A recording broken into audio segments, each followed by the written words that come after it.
Sorry, there we go. So yes, Dr. Natira Mullet will be speaking to us about PTSD and trauma tonight with her extensive experience. It's going to be great. Natira, you call for what you need. And if you have questions, go ahead and direct them to me. I'm the Heritage Ward person.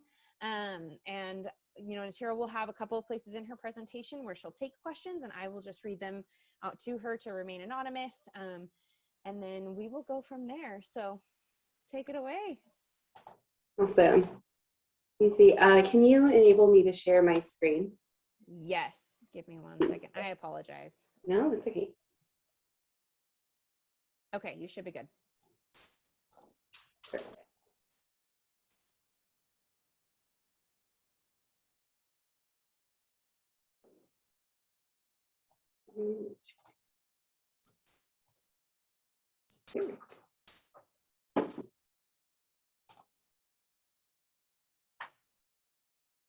Okay. And I just want to make sure you guys are seeing the presentation, not my presenter view. Is that correct? That's what I see. I just see your presentation and I'm loving the animation behind it. Okay. Okay, perfect. Yeah, so like Danny said, my name is Natira. I am going to be talking to you today about trauma in the family. If at any point the presentation is a little more general and you kind of came with some like specific thoughts or questions in mind, please feel free to ask those. Trauma is a very large thing. It covers a lot of topics and events. So this presentation is a little more general, but please feel free to ask more specific questions if you're wondering about a specific trauma or a specific event. I'm more than happy to get a little less general if that's helpful. So I'm going to start us off. And I just want us to think, I'm not sure if anybody has ever been affected by head lice, if you've ever had yourself or a child or a sibling who have experienced head lice, but it's a pretty annoying thing to have happen, right? So head lice is one of those things that, it's so easily spreadable. It's hard to kind of pinpoint where exactly it came from.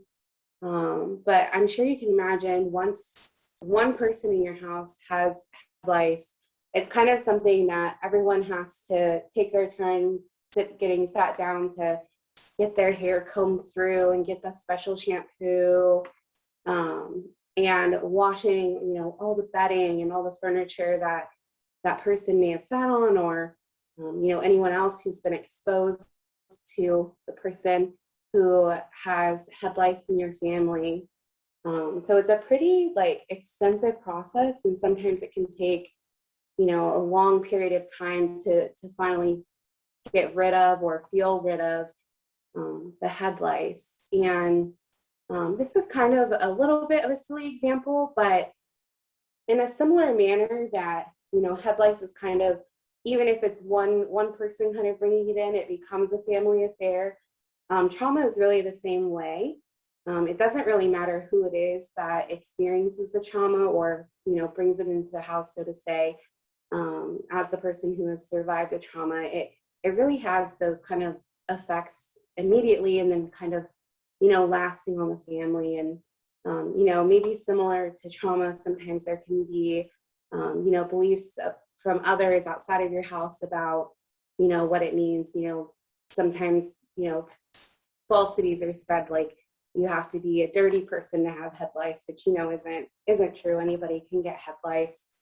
And so I present this idea just kind of as a way to kind of get us all to start thinking kind of in what we as marriage and family therapists call kind of like systems theory or a systemic mindset, where really what happens to one person in our families, whether that person's a parent or a child, or if you have grandparents living in the house, or any type of extended family, it really has an effect on all parties, and not just the person who maybe brought the head lice into the house, which I'm sure you're all aware because we're all a part of families, but just to kind of get us all in that mindset. just a little bit of an overview about what I'm going to cover today. So I'm going to talk a little bit, give you a little bit of background about myself. I'm going to define trauma for you, walk us through, who can be affected by trauma, what are some of the responses that we might see when people have experienced trauma, what are some of the effects that are commonly seen in families, what can we do about it if someone we know, someone we love and care about has been affected by trauma, and then what types of resources should we be looking for. And like Danny mentioned, I will have some time for discussion or questions, comments at the end of the presentation, but I'm also going to stop partway through and just ask for questions as well. So please feel free to send those to her at any time, and when we get to those points, she'll relay them to me. No question is a stupid or silly question. I work with trauma all the time, and I'm constantly learning new things. People are constantly asking me questions that make me, rethink things and take a different perspective. So I love hearing other people's thoughts and comments and questions about their experiences as well. I think it helps make me a more well-rounded researcher and clinician as well. So just a little bit about myself. So I'm originally from Kansas. I'm from this little tiny L-shaped county in Kansas called Finney County. And really the only thing the town I'm from is famous for is that we were the location of where the In Cold Blood book, that murder happened. That's basically our only claim to fame, which is like not a great claim to fame to have, but it's the only way anybody ever recognizes where I'm from. But I started out at a local community college, and that's where I got my associate's degree at Garden City Community College. And I started off in mathematics and psychology just because or mathematics and pre-med, sorry, because I liked math and I thought, maybe I would be a mathematician. Clearly I did not become a mathematician. But then soon after I moved to Manhattan, Kansas, and I finished my bachelor's at Kansas State University. And then I also stayed there to get my master's in marriage and family therapy. And I got a couple of graduate certificates as well. And then immediately after graduating, from there I went down to y'all's neck of the woods in Texas, to Texas Tech to finish my PhD, also in couple marriage and family therapy. A little overlap with Danny, so it was a good time. That's how I met her. And then I am now currently living in Lincoln, Nebraska. So I am doing a postdoctoral associateship in the Interpersonal Violence Research Laboratory. And I am at the University of Nebraska-Lincoln, but I work within the Center for Research on Children, Youth, Families, and Schools. So the entirety of my job requires me to work with families and communities to really kind of suss out different problems. Specifically, what we focus on are adverse childhood experiences. So things like trauma or, experience like traumas like witnessing domestic violence, things like that. And specifically, I work a lot with Native communities. In addition to my scholastic achievements or endeavors, whatever you want to call them, I also have a lot of personal attachment to working with families who've experienced trauma. When I was 4 years old, my father died in a work accident, and it pretty dramatically reshaped my family. So in addition to having, credentialing in the area, I also have a personal investment in really helping families be able to access their resiliency after trauma has occurred.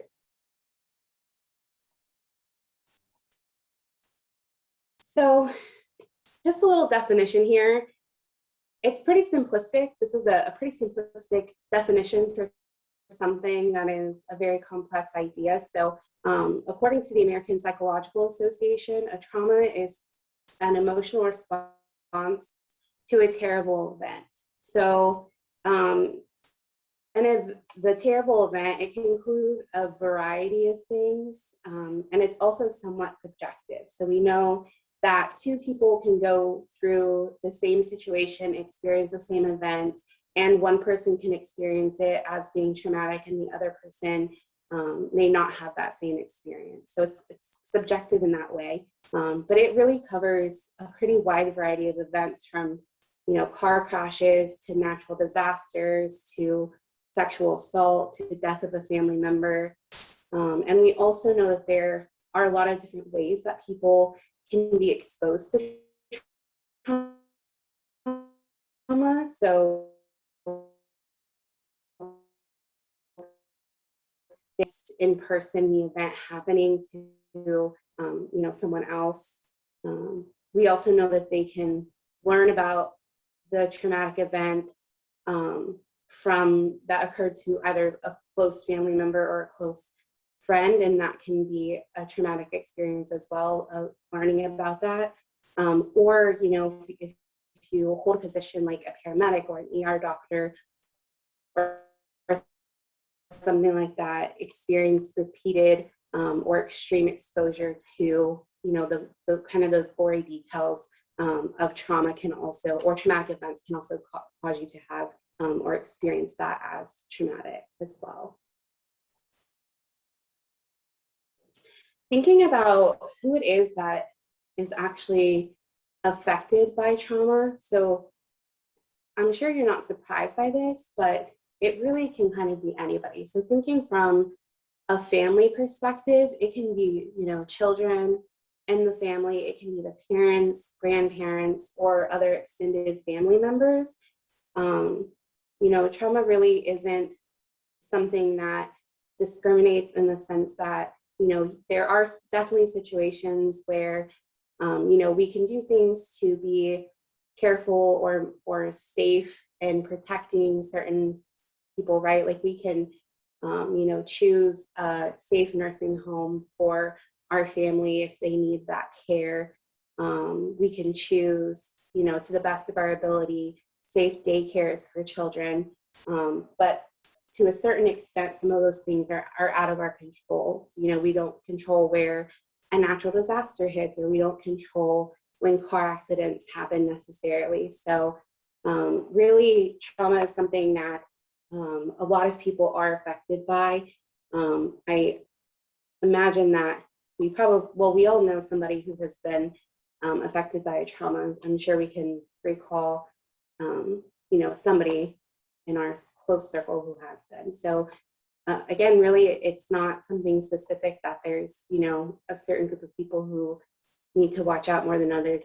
There are people who are more vulnerable, but in reality, we all can be affected by trauma. After a trauma occurs, the responses can be immediate, but they can also be long-term. So sometimes our more immediate responses that we'll notice can be, kind of shock or denial, where it, feels like maybe the event didn't really happen, or it feels like maybe it happened to somebody else. And then, a little longer term, the response can be, not really having really great control over our emotions, or being able to predict when we're going to have a large emotional response to something, having flashbacks, which is kind of, a memory that of the event that we didn't, we're not actively choosing to have, where, it feels very vivid that we're there and we're experiencing the event again. Experiencing strain in our relationships. So, either due to the event itself, or to, those emotional responses, it can be really difficult to maintain your relationships at the same level that you were having them, before the trauma started, when you are dealing with all of these additional pieces as well. Responses also include things like distressing dreams, memories, distressing thoughts or feelings specific to the traumatic event. So, having nightmares, or again, having those flashbacks where maybe you're sitting in class, you're sitting at work, and the memory starts to come up again, and it feels very distressing. It can, shift your mood to maybe where you were feeling happy and upbeat, and then, this distressing memory starts to come on, and now you're not really experiencing that same emotion anymore. Maybe you're experiencing panic or, worry, whatever it might be. When we see trauma with children, a lot of times in their play, we can see like repetitive play. Children more often than not will, communicate with us through play. So just developmentally, the stage that, children are in, if they experience a trauma at a young age, their language centers and their cognitive processing is a lot more adept to being able to communicate through play and things like that. So you might see them, if it was a car crash, for example, reenacting that scene through their play. For other people, we might also see, again, mood shifts when triggered to remember or experience some part of the trauma again. So if, I feel like I'm stuck on this car crash thing, but so for example, if somebody was in a car accident and they were the passenger in the vehicle, and they're asked to, get in another vehicle, we might see a mood shift dramatically with that. It's also really, really common for survivors to experience avoidance behaviors. So they might do whatever is necessary to avoid external things that would, trigger them to think about the trauma. So they might avoid certain people. They might avoid certain places. They might avoid doing certain activities, having conversations around a certain topic. So that can include, not answering people's phone calls, or, if a topic gets brought up in a room, having to quickly leave, or, even just kind of emotionally kind of disconnecting from it. All of those things can be some indicators to us that, somebody has experienced a trauma, but also that trauma is becoming clinically distressing to them. So essentially that, it's interrupting their daily life. And when it gets to a point where, they're not able to function and complete tasks as they really need to be able to, then, that's kind of when it becomes problematic. And I'll come back to that a little bit later as well. But it's really important to have, a sense or an idea of what some of the responses could be. Again, just with the knowledge that we all, know someone or will know someone who will experience a traumatic event, again, along kind of the broad range of what a traumatic event can be. But specifically, if we're thinking about our families, our children, our spouses, our parents or grandparents, really being aware of, if an event happens, here may be some things that we could really be looking out for, that we could notice. And it's somewhat typical for, these things to last for a short period of time, right? Like if you get in a pretty severe car accident, it's probably going to be a little unnerving to get back in a vehicle for the first time, or maybe even the second time. But again, kind of that point, that like tipping point of when it becomes, so distressing to the person that, they're going out of their way to walk 6 miles, 10 miles, 15 miles to work, so they don't even have to get in a vehicle, or they're missing shifts at work because, they're unwilling to get in any sort of transportation and work is too far to walk, and that's happening persistently. We just want to make sure that we're aware of those things, and we know that those are maybe some signs that help is needed. And I'll get in a little bit later into that. So we already thought a little bit, right, with the example of the head lice about what the effects on our family can be when somebody experiences a trauma.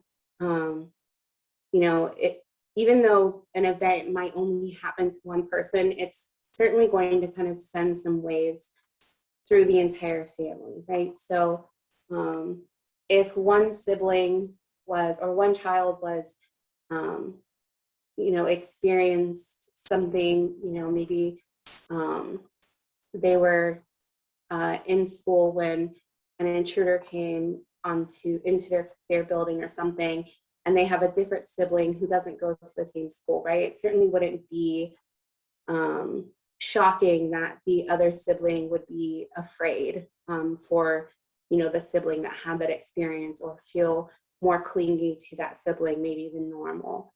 And when we, or families, anybody in a family experiences a trauma, we often see a shift in family roles and in family rules. So those roles are kind of, the things that kind of set the structure for our family. So, maybe it's that, mom is responsible for this task, and, grandma is responsible for this task. But when, a trauma happens, like let's say, for example, you have a parent who is older and they have, a pretty intense fall that leads to hospitalization. And then, it is certainly going to shift the role from that, parent child or adult child relationship that maybe was being experienced before, to where likely the adult child is going to have to step more into a caregiver role, right? So helping make arrangements for their parent to get medical help, especially after the hospitalization is done, whether that means, permanent living situation or temporary medical assistance. That relationship where it once was is definitely going to shift. And so we would see a shift in, the expectation of the roles in that relationship. As far as the rules go, rules a lot of times will need to be at least temporarily adjusted after a trauma happens. So let's say that, somebody broke into your house and you were sleeping, and now your child is frightened to go to bed at night. Certainly maybe the norm is that we sleep with all of our lights on, but maybe for, the first few nights or something, a request to have a nightlight or leave the lights totally on may not be, wildly out of the question, right? Maybe, again, huge changes that last several weeks or months, like that is an indicator that something is definitely needing a little more attention than just a small rule change. But short-term things like that are pretty normal and to be expected. I want to give just like an example from my own family of when something like that, I've experienced something like this. Certainly not because my family is perfect and we handle situations the best every time, but simply just because it's my family and it's the experiences I've had.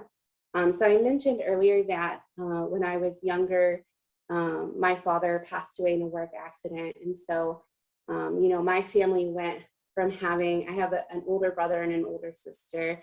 And, we went from a 2-parent family to a single parent family in the matter of hours, right? So in that experience, that losing a family member and having to shift, especially from my mom's position where, she had a partner and now she is doing the single parent life, it was a pretty significant household shift. At the time, she was in nursing school, and my dad was working a full-time job. He was already, done with what he needed to do. And so, he was the one who would wake us up in the morning, and he would take me to daycare and my mom would take my siblings to school.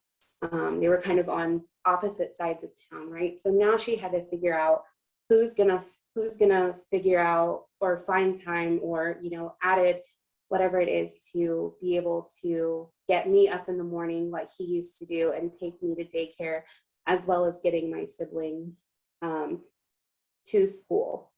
And then also, we ended up moving to a different city because we needed that additional help, right? So then it was a navigation between my mom and my grandmother and my aunt of, who's going to be able to, be at the kids' sporting events, different things like that, right? Where maybe before it would be as simple as which parent, and now it's, which adult is going to be there. In terms of like our family rules, we used to, I think pretty typically we had the rule that we all slept in our own bed. But especially being in a new place and being in southwestern Kansas, and being young, the thunderstorms used to be really frightening to my siblings and I. And so, at the beginning, we had the rule that, if we were feeling scared, we could, make a little like fort bed in our living room, and we were allowed to sleep in our living room instead of in our beds when it was storming outside if we were scared and needed to. I can't remember a time where all three of us weren't out there. We almost never got right into the storms by ourselves, but small things like that were rules that we didn't get to have forever. On school nights, we weren't allowed to not, to do that forever, but initially we were allowed to do things like that. And then eventually we didn't still need that comfort. We were fine sleeping through the nights with the storms. So I'm not going to spend a ton of time talking about dealing with legalities, just because it can look so different depending on what the trauma is that has occurred. But it would feel really incomplete to talk about trauma in families without just acknowledging that dealing with the legal system is a part of that. So, whether that's, somebody has done something criminally that you're then having to go through criminal court dealing with that, or if it's dealing with insurance claims, for property damage from, a storm, or life insurance policies, or if it's figuring out, insurance things for medical issues that are a result of the trauma, or even trying to obtain, legal resources to figure out, how to get a restraining order or whatever it might be. The legal system is really, really overwhelming. It can feel like a maze that has no way out. And it's an additional layer that a lot of people deal with. Whether you want to or not, it's a lot of times it's there. And so what I want to say really about this is to use your resources and make calls, and to really just ask questions. Don't be afraid to ask questions. So, whether that means like reaching out to a friend who, might know of a resource, or, talking to somebody in your community, or even doing a quick search on the internet for nonprofit organizations in your area. There are a ton of resources that a lot of times we don't even know exist in communities that are specifically meant to help during stressful times. And if you've never experienced a specific stressful event or traumatic event, you might not even ever had a reason to need those resources. But don't be afraid to ask questions because a lot of times they exist. And I'm sure, that Danny has a lot of experience with, our clinic at Texas Tech, and, additional resources that way. But I know that there are also like other clinicians in, the membership at your church. So definitely, I would just encourage you to reach out and use those resources. And if you are seeking professional help, and in the form of like specifically therapy, don't feel afraid to ask questions of your therapist. Sometimes it can feel like, well, they're here to help with behavioral issues or triggers or whatever it is, but really a lot of times therapists have pretty extensive lists of resources, or at least maybe know better where to look. So again, I would even say, like, feel free to call clinicians in your community, especially like I believe there's like a child advocacy center in places like that should have just information about where you can access resources. I'm going to pause here and see if there are any thoughts, questions, or comments that anyone has. And again, you can send those to Danny, but you're also more than welcome, if you feel comfortable, to unmute if you would like. Either is completely fine.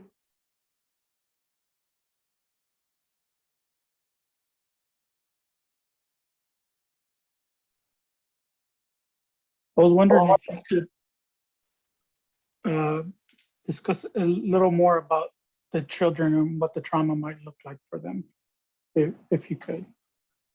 Yeah, absolutely. So really, children can be a little tricky, right? Because usually what we would look for is anything outside of normative behavior, but sometimes kids, like, especially when they're in between, 8 different age ranges, their behavior kind of can look different day to day. But if there's, activities that they were really interested in, that they all of a sudden, just they stop having an interest in, right? Like if there's a specific friend maybe that they, were really enjoying spending time with, and then all of a sudden they don't want to spend time with that friend anymore, that can be a pretty clear indication. Or if, we can see sometimes changes in eating behavior, like eating behaviors or sleeping patterns. So if you had a child that was, really good, consistently sleeping through the night, and now they're not, or even sometimes regressions in things like potty training. Again, individually, these aren't necessarily, these can be normative things, but especially when we start to kind of see them pile up. And it also really depends, on what the specific trauma is. So, if it's something like a natural disaster that's happened, then a lot of times, like if you were in a tornado and your house was hit, or even just it wasn't hit but it was still a scary experience, you might when the tornado sirens are being tested, you might see your child kind of hide or cower down, and those things will be maybe a little bit more obvious. I'm wondering, was that helpful? Is there a specific trauma maybe that you're wondering about? Oh, that was great. I was just looking for a general, I guess, more ideas of what that behavior or activities might look like on a child. Yeah, absolutely. Absolutely. Thank you so much for that question.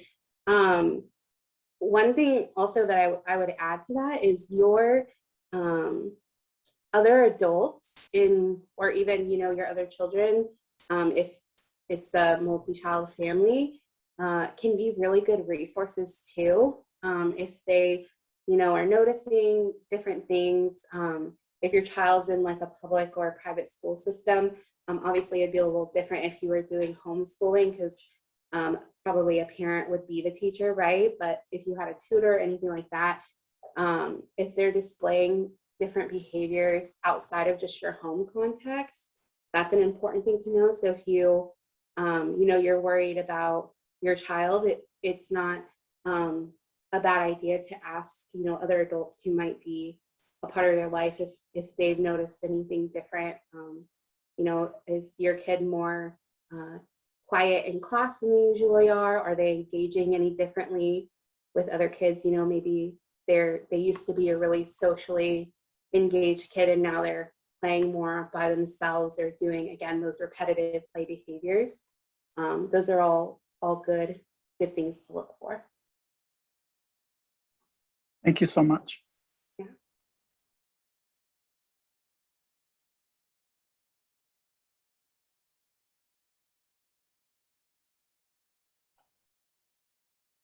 Any other thoughts or comments or questions?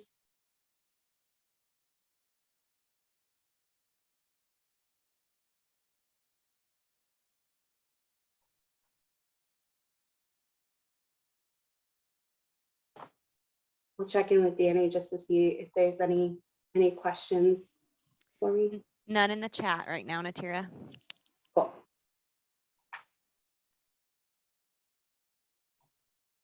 Okay, so now we're going to touch on the piece of kind of what can you do, you know, as a family member or even a friend of somebody, you know, close friend of somebody. What maybe are some things that you can do if you're, you know, somebody or you suspect that somebody might have experienced a trauma. So the first thing for sure, especially if you know that somebody is experiencing a trauma, is just giving them reassurance, especially once the event is over. It's gonna, you know, it can sometimes feel like it's not. So just reassuring them that, you know, you're going to be there for support if, you know, especially thinking about a family member, right? That you're there to support them, and that if they're having those more severe symptoms, like having flashbacks or having the distressing dreams or thoughts, just kind of reminding them that the space that they're in now is safe, and that it's gonna be okay. A lot of these things we have to be kind of careful about. It's sort of a balancing act, you know, because we don't want to be dismissive of the emotions because they're very real, or of the flashbacks because they feel very real. But it's also really important to remind people, you know, if you are waking a child up from a nightmare, that whatever the event that happened was happening again, that you're able to remind them, you know, you're okay right now, you're safe right now, I'm here for you. So just being able to really communicate that to them very explicitly, being able to say those things. Also having patience. Dealing with trauma is a lot. It's a lot on everyone. It's a lot on the person who has experienced the trauma. It's a lot on the people who care for that person who experiences the trauma, right? Like, again, for example, I mentioned earlier, you know, maybe one sibling, an event happened to one sibling, like, you know, maybe one sibling was in a car accident and another was not. You know, that can be distressing on a sibling, especially if you, you know, don't understand maybe what's going on. You just know that, you know, your sibling is hurt or scared. And as a parent, navigating that, right, with having one child who is in a car accident and one child who, you know, is having a residual experience because of that car accident, it's a lot to manage. So just have patience with yourself and with, you know, your child or whoever it is, and make sure you're taking care of yourself too, because it's a lot to deal with. It's a lot to navigate, and that's okay. It's okay that it's not easy, and, you know, ask for help when you need it, but really just be patient, because it does take a lot out. And then also being able to monitor symptoms. So, you know, making some mental notes, of what you're observing. Again, you don't want to be like super hyper vigilant and trying to read into everything like, oh, my child just like, you know, threw away or dropped their favorite toy on the floor, and they never dropped their toy on the floor. They only ever put it on the shelf, you know, like that might not mean anything. And it can be really easy to want to look for every single sign, but usually it'll be pretty evident if you just kind of, you know, pay a little bit of attention. You don't have to be, you know, hyper vigilant to the point where you're distressing yourself, or, you know, even that you're distressing the person who's experienced that event, right? You don't want your child to feel stressed that you're so actively watching them, or your spouse or whoever it is.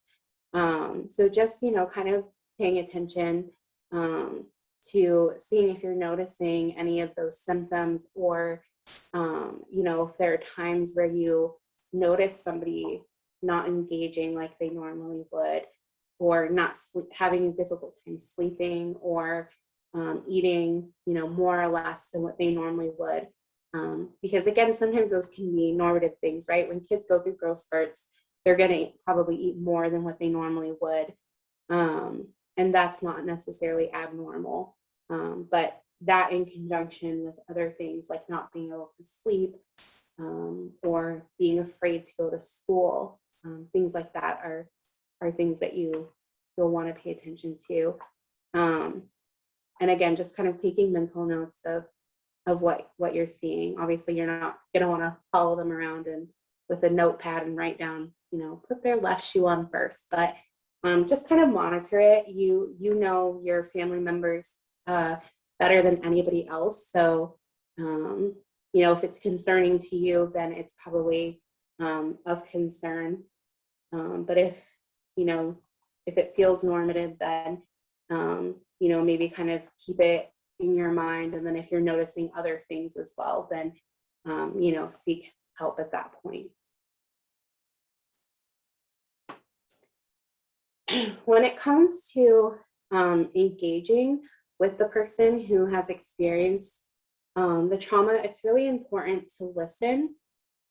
If the person wants to talk, you know, you can let them know that you are interested in listening to them, and that you want to know how they're doing and how they're coping, right? And so the way that you would do this would be, you know, very different if it was, you know, a spouse. You know, you could simply tell them, right, like, I'm here for you. I want to listen.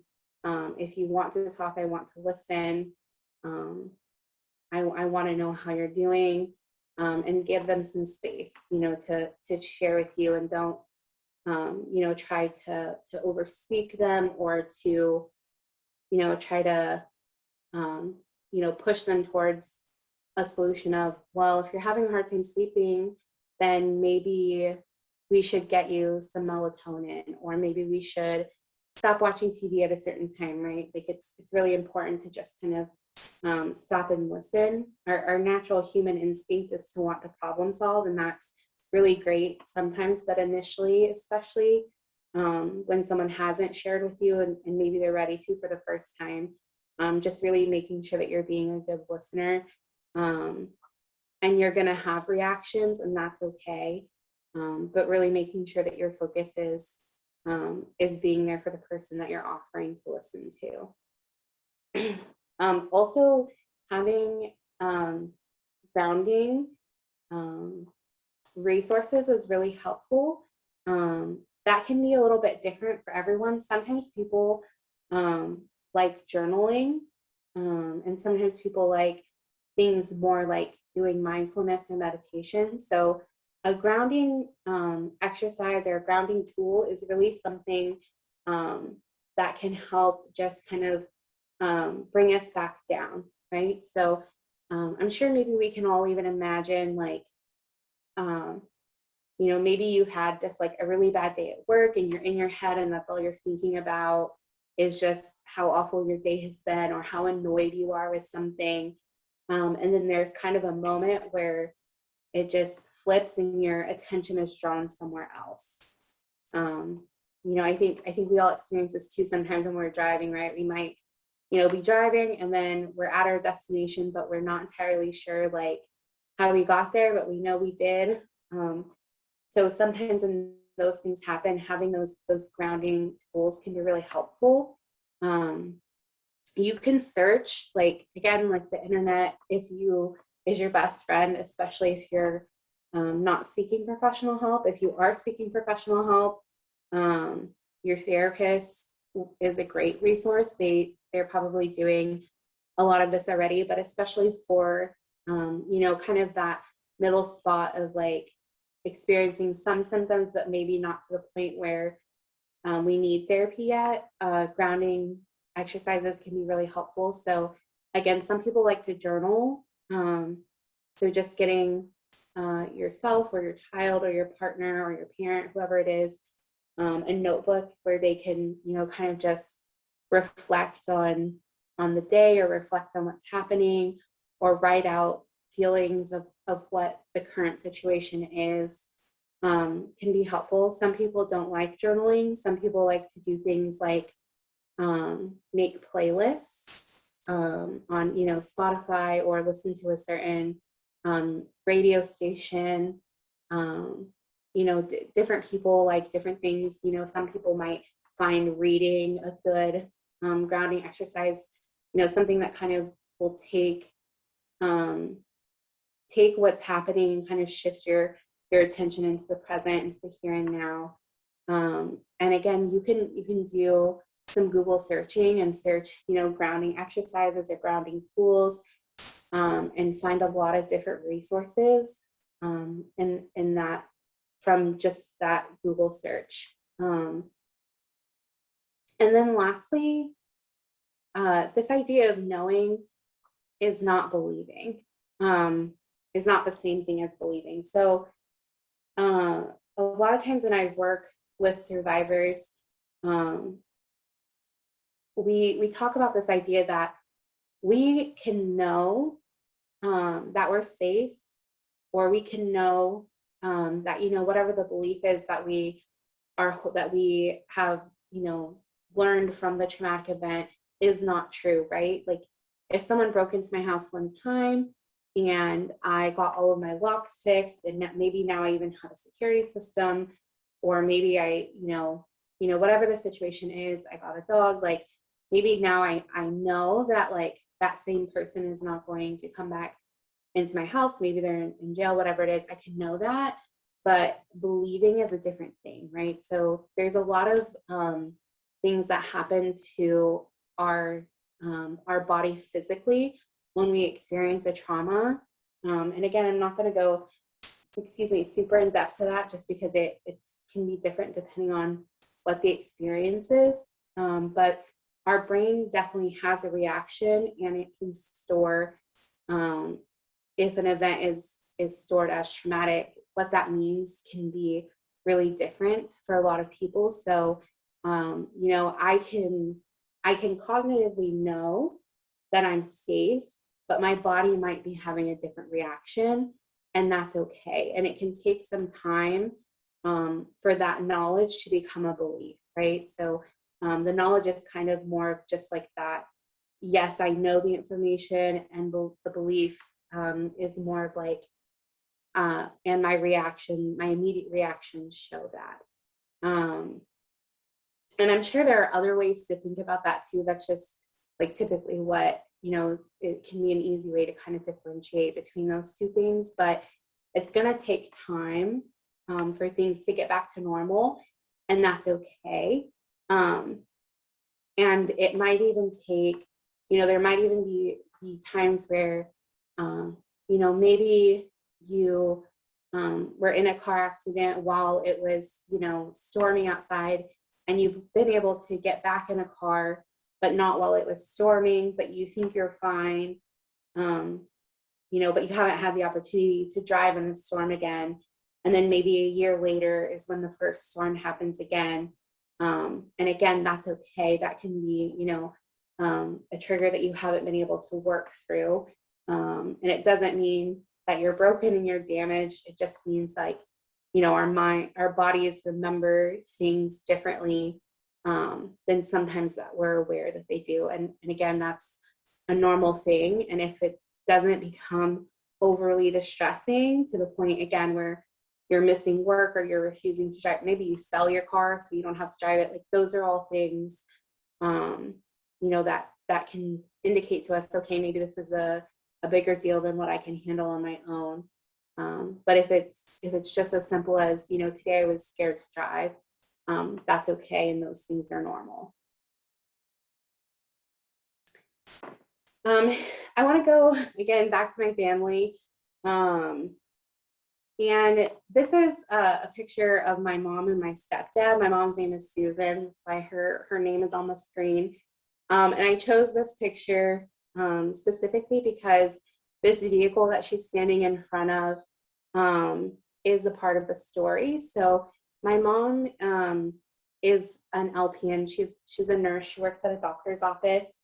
And one night when she was leaving work to take the night deposit to the bank, she got in a car accident, and she doesn't remember a lot of the accident. She wasn't like, she did go to the hospital, but she wasn't like kept or anything like that. But she doesn't have a ton of memory about it. But she hit a truck, and the truck had children in it. And again, nobody was seriously harmed. They were like in town going, less than 10 miles an hour. But my mom's vehicle was pretty damaged. And her initial response after she was out of the hospital and, kind of coming down from, the shock, she was really devastated. Like all she could talk about, all she could think about was that she could have hurt those children in the car. She, again, being a nurse, she loves working with kids. She loves she has 3 grandchildren, so she loves kids, and she's usually the one, making them laugh and not, hitting them with her vehicle. And so we had to do a lot of talking about blame. And she, a lot of talk about how it was an accident, and even though the accident was her fault, right? Like it was deemed her fault legally. She didn't intend to hurt those children, right? She didn't see a truck with children in it and say, I'm gonna go hit these children. So we had to do a lot of talk about that, about just, it's not your fault. You didn't intend to do that. And accidents happen, right? And we deal with the consequences of those, but accidents happen. You didn't intend to hit those children. The next thing that really happened for her was we had to go to her car before they came to tow it. So she could get her stuff out. She needed like her stethoscope and a couple of other things from her vehicle before they came to tow it to the dealership to fix. And she's really not the type of person who's like super materialistic or like focuses a lot on like material possessions. But I mentioned earlier that my dad passed when I was younger, and so she's been a single mom for a long time. And this vehicle that she was driving is the first thing she's really bought for herself. After I moved out of the house and she was kind of on her own, it was the first thing that she really bought for herself. And so it was kind of a big purchase for her, in the sense of like, it was kind of symbolic of like how hard she had worked to raise us all, and to get to a place where she could afford to buy that vehicle for herself. So even though she knew that it was like gonna get fixed and whatnot, it was still kind of a moment for her where we just kind of stood with her while she looked at her vehicle. And my stepdad and I made sure that like she wasn't standing in the middle of the street while she was doing it. We were on the sidewalk. And if she wanted to walk around the vehicle, we took care of like her physical safety pieces, but we really just let her experience that emotion of like that devastation, you know, that you worked really hard to get something, and then, you know, even though it was an accident, like it can be really difficult to see your vehicle like that. And it was hard for us to see her like that, but you know, we all kind of just acknowledged that like it was difficult. And eventually when she was ready, she you know, she got into her vehicle and she got her things and we were able to go home. But again, kind of just that listening piece and letting her be there and hear what she was saying and what she was experiencing. And then really the next piece that that we dealt with was she was really, really afraid to drive. And she actually made the statement several times, like, I'm never driving again. Like, I'm never getting behind a vehicle. I don't even care if my vehicle gets fixed. Like, they should just not fix it. And I don't need a vehicle. You know, which is like, she lives 6 to 10 miles away from just the town that her job is in. So like, and it's a very small town, so there's no public transportation. Like, it just wasn't, I don't even know if they have Uber yet, or I mean, they don't have like any of like DoorDash or anything like that. So I really don't think they have Uber. So it wasn't a realistic statement, right? She had to be able to drive her own vehicle to get to work. And so again, we kind of just sat with her through those pieces, but reminded her, you know, that she was safe, that she, just because she was in one accident didn't mean she was going to get in another one, even though that fear was very real. And we did some grounding exercises. So we, you know, helped her think about a place where she felt really safe, and do some breathing exercises. So she would, you know, breathe into a certain count and breathe out. You know, we did some searching on YouTube. You can do like breathing exercises, and she would listen to those and kind of practice her breathing. And then when she, you know, would think about having to go drive and she was feeling anxious, she would do some of the breathing exercises that she had learned. And eventually that helped her get to a point, you know, where when her vehicle was ready to drive again, she was able to drive it. And, you know, we came up with a game plan of, well, if you start driving and you feel anxious, we're going to pull off to the side of the road somewhere safe, or we're going to pull into a parking lot somewhere safe and, like, you know, put your car in park and let yourself do some breathing exercises. And again, if for her, like, she has me, right? So I know not everybody has like a therapist daughter, but I'm certainly not my mom's therapist. But you can, you know, kind of do some of your own searching again, for ideas like that. But certainly if it became something where, you know, we practiced the breathing and she still was unable or unwilling to get in the vehicle, then probably that's a pretty clear indication that, you know, maybe she needs some additional help. That certainly, as her daughter, I should not be her therapist, nor, you know, we don't want to be our family member's therapist, but there were people who could help her. I'm going to go back just one slide because okay, sorry, later. I thought I missed something, but I did not.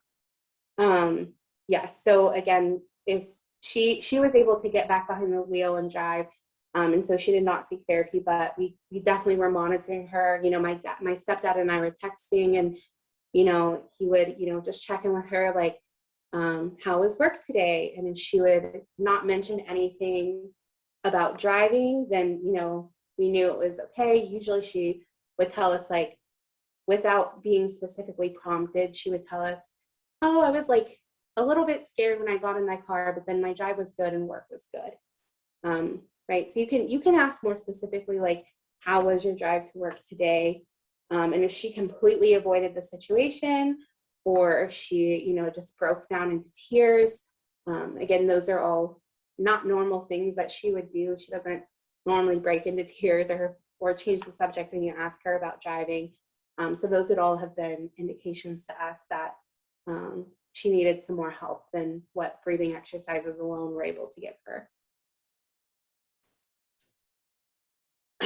I've mentioned a couple of times that therapy, and I know that we're all familiar that therapy exists or aware that therapy exists, but maybe it feels a little less certain again, like when to seek therapy. You certainly can seek therapy, especially for, guidance at any point.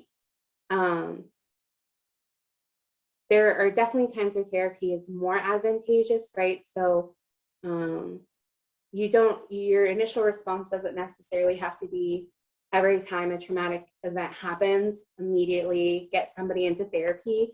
But it's really when you notice that whatever those symptoms are that are coming because of the traumatic event are impairing their ability to successfully complete whatever tasks they're responsible for, right? So, for example, after my father passed, my sister refused to. My brother and sister would started fighting a lot, and my sister also would refuse to get dressed for school.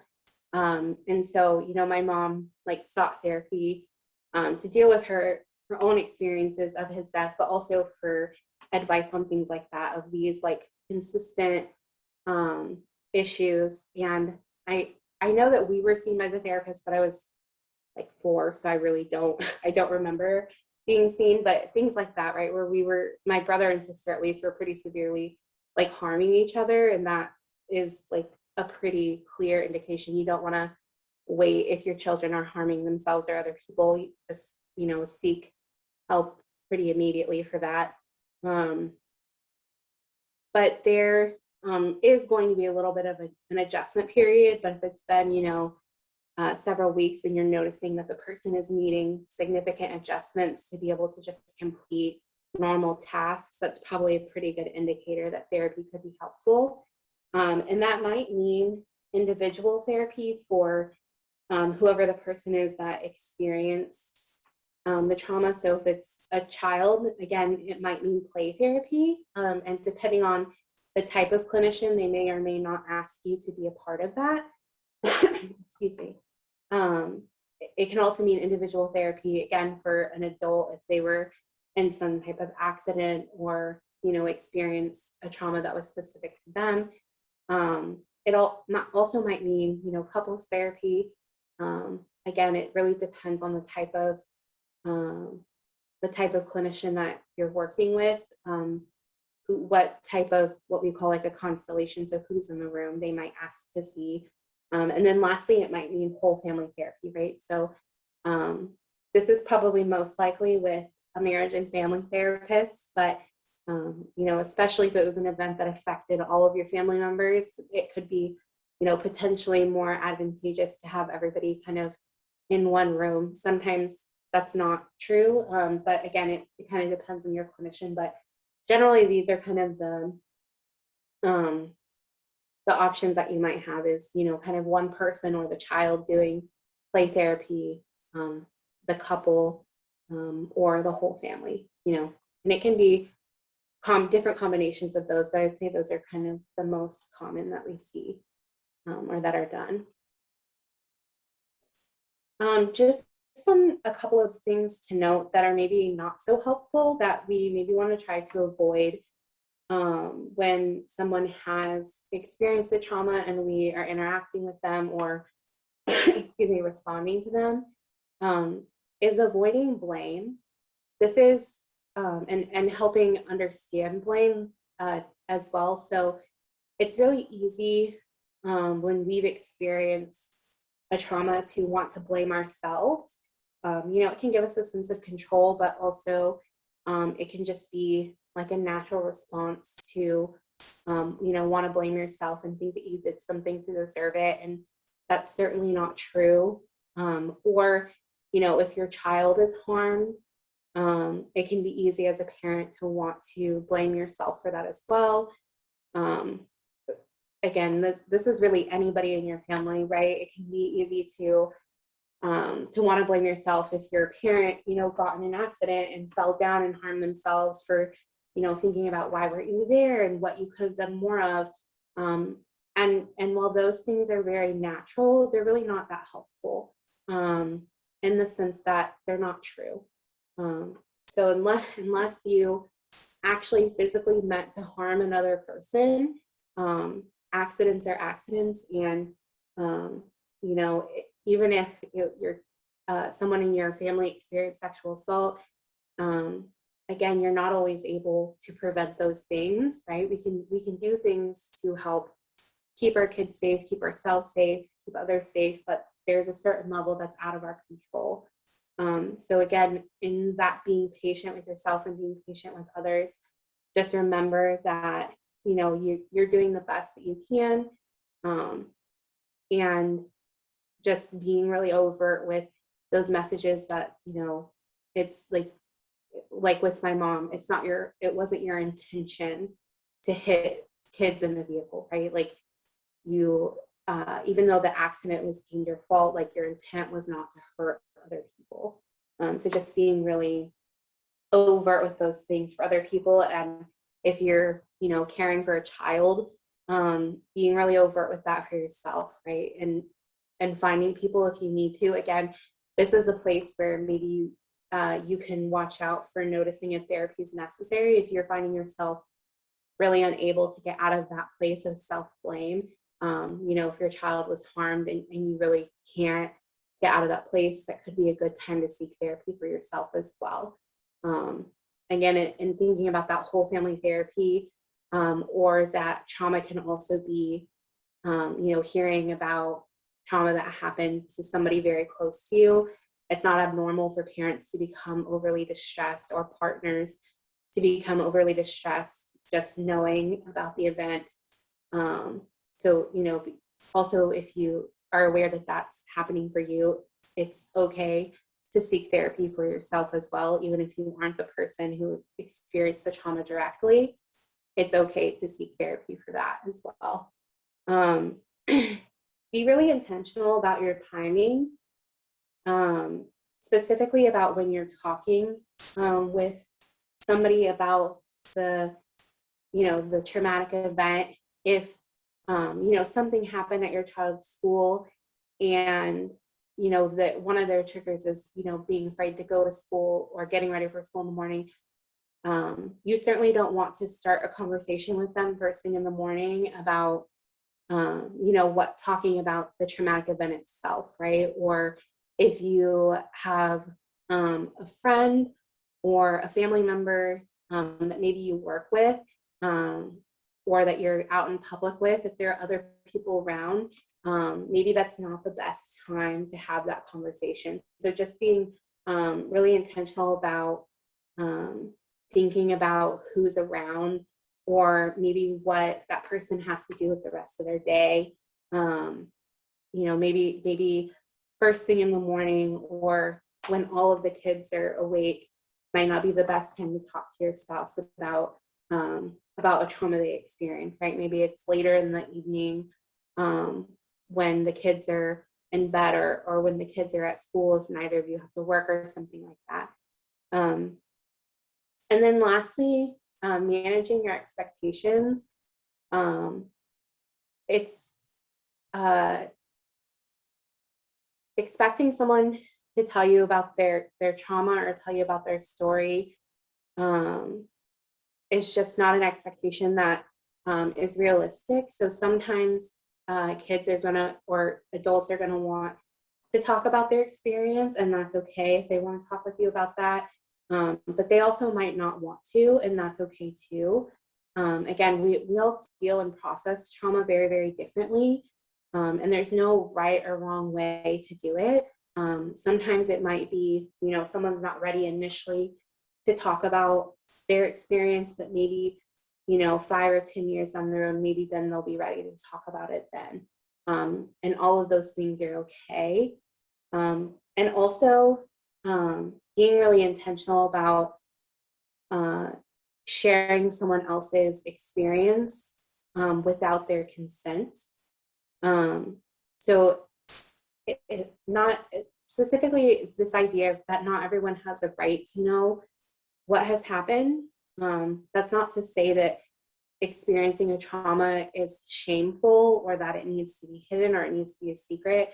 But it's more about just being really intentional about that it's whoever experienced this trauma, it's their right to be able to know and have some autonomy over who knows about their story. We don't want to take more away from them, more autonomy away from them than what they've already had taken from them. So just being really intentional that, just if it's, again, maybe a spouse, if there are people who maybe it's necessary to tell because of, whatever the situation is, and your partner is comfortable with that, and you've had that conversation, that's, that's fine. But just being really intentional that, just because somebody interacts with your child or your spouse or your parent every day doesn't necessarily mean that they need to know what has happened. So just being intentional about, respecting that it's their experience. And even if it's your own experience, just knowing that just because like somebody's in front of you doesn't mean they have a right to know. You get to decide, who you want to share that with. You have kind of ownership over that piece.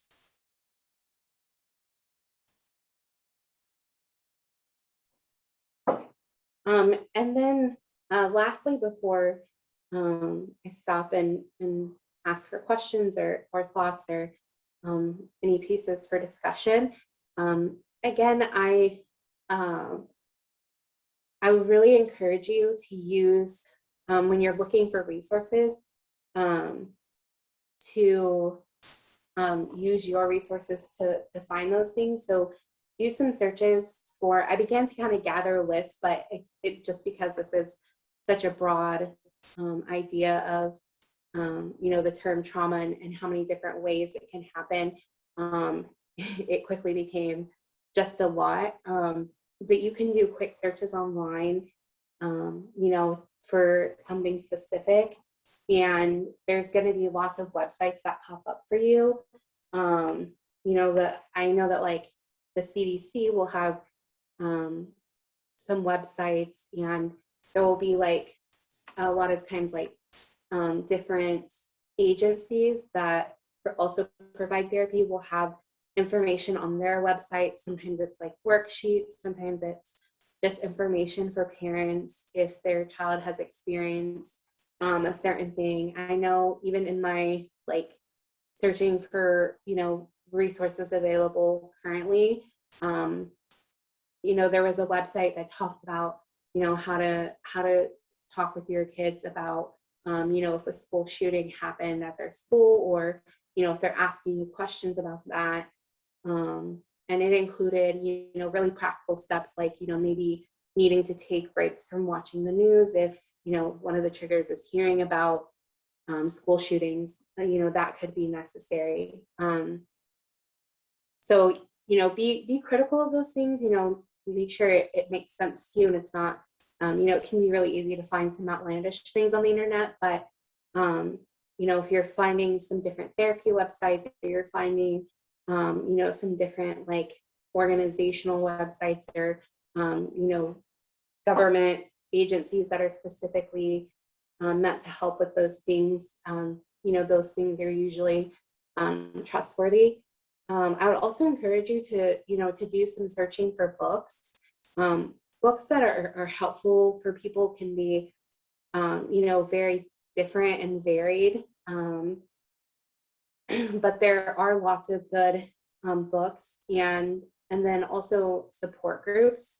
So you can find support groups either online, by searching like if there's like a specific illness that has happened and you're needing, some resources and information, going to the national website, right? So like the American Parkinson's Disease Association, for example, has a website, and you can go onto that website and get information. And they also have different sections where they provide blogs. So different professionals will have blogs on there, but then they also, I know in the past, have had like a section where people who have been diagnosed with Parkinson's have blogged about, about their experiences, finding optimism after their diagnosis. So sometimes those can be really good resources as well. And they might also offer like online support groups or information about support groups that exist within the community that you live in. Again, therapists are usually really good resources to ask about these things. I know a lot of times, like, or I imagine that there's probably people within your support network who have it, maybe not experienced similar things, but maybe they'll have ideas about where you can search as well. And again, it's not like there's no reason why if you wanted to, call an agency, like the Child Advocacy Center and ask if they have recommendations for resources, that you couldn't do that. Or check their websites, because a lot of times they will have information like that online as well.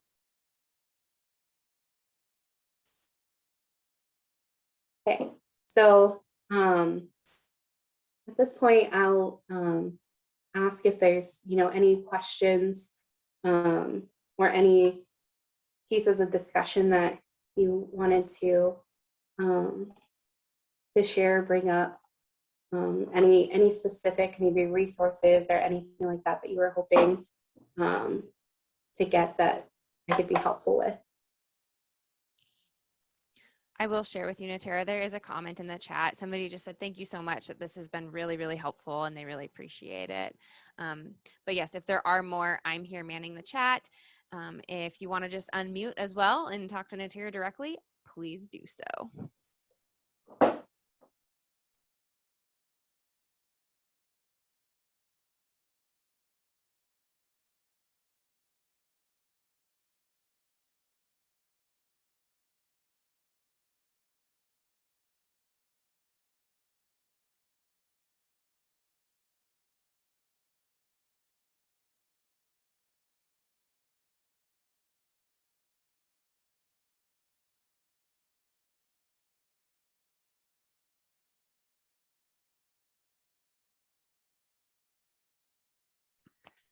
I'll ask or kind of make a comment.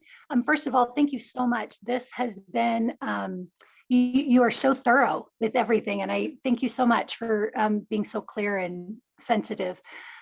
So, one thing that the experiences that I've had with trauma, the thing is, you want to talk to somebody about it, but you don't. For me, I don't want to talk to my family about it because I don't want to traumatize them. So do you say, like in that kind of situation, do you say, you just try to find somebody you can talk to that, is a professional, because that will be, even like friends have said, oh, because my father's fine, but my father had, he had a stroke. So he passed out in my arms. I happened to be there. And so, my siblings I didn't really want to tell them, what it was like, because when you have your dad laying in your arms and you think he's dead, that can be rather traumatizing.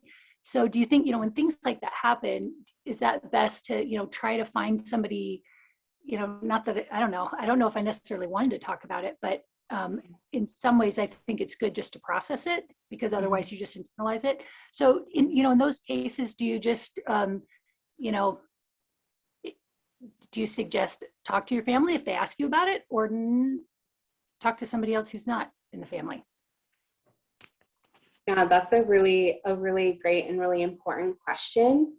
And it really kind of depends. I would say that you, especially not knowing your personal situation, you absolutely know yourself and your family better.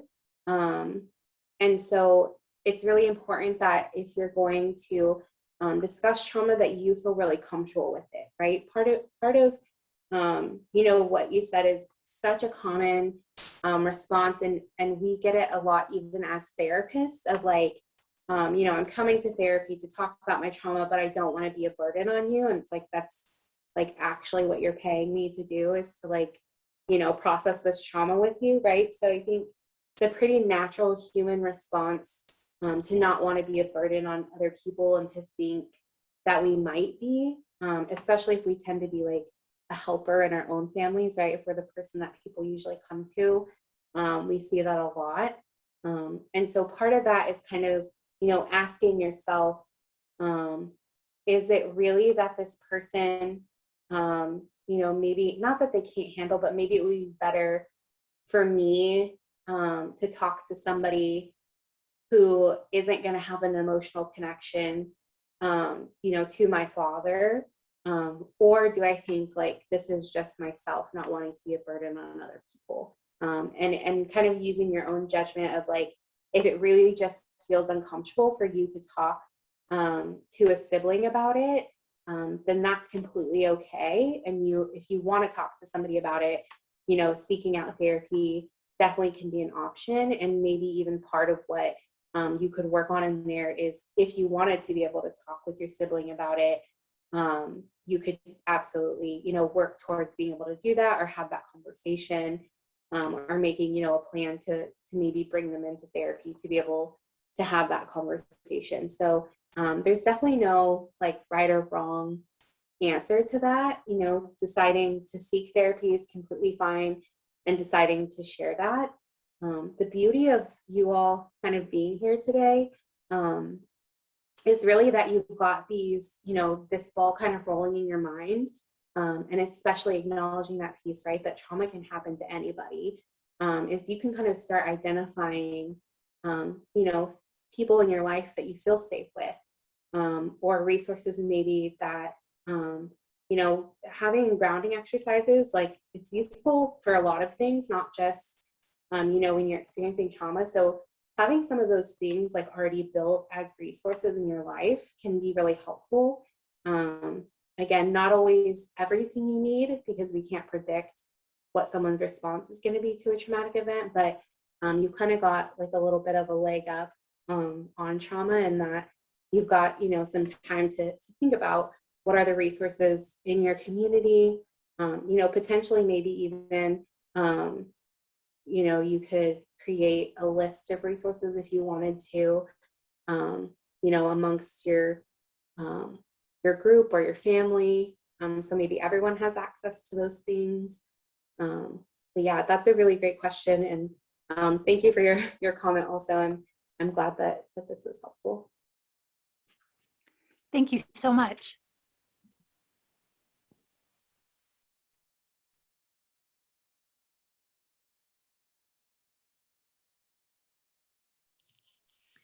Any other comments or questions for Natira, or, you know, wanting more resources from her before we close out?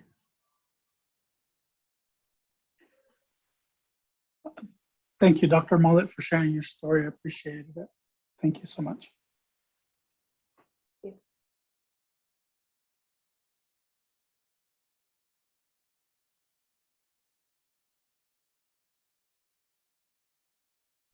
Any last things you want to add, Natira? Just thank you for inviting me and letting me. I feel like every time I say I love trauma, like people are like, "What?" But I just really believe in the resiliency of human beings, and so I always get really excited to be able to share that with people. So thank you for inviting me and engaging in these conversations with me. I know they're not always easy, but I appreciate, you know, what it means that everyone wants to be thinking about these things for themselves and other people. Awesome. Well, I'm really grateful that you accepted the invitation, and thank you so much for sharing your knowledge and information with us. We really appreciate it. This will be posted a little bit later on our YouTube page for rewatching at that time. I hope you're okay with that, Natiro. Okay, Yeah. great. But thank you all for coming this week. Next week, we've actually had a little bit of a change in our schedule. I know next week we're scheduled to talk about couple enhancement. We're actually going to add a week. The couple enhancement seminar will take place in June, on June 17th. The presenters just had a little bit of a shift, unexpected shift in their schedule. So next week we are actually going to take a minute and I will present on intimate partner violence and what that looks like in families, what that looks like between couples, and what we can do about it. So that will be our presentation next week. Be sure to spread the word. Be sure to attend if you feel like that's pertinent to you, or if you know somebody that is struggling with that. A lot of times there are people, even if we're not experiencing it ourselves, we can be really good advocates for those that we do know that are experiencing it. And those people are actually really essential. So join us next week, 6 p.m. on Thursday, and we look forward to it. And thank you again, Natira. I really appreciate it. Yeah, have a good night, y'all. Have a good night, everybody. Thank you. Thank you. Really appreciate it. You're still recording, no problem.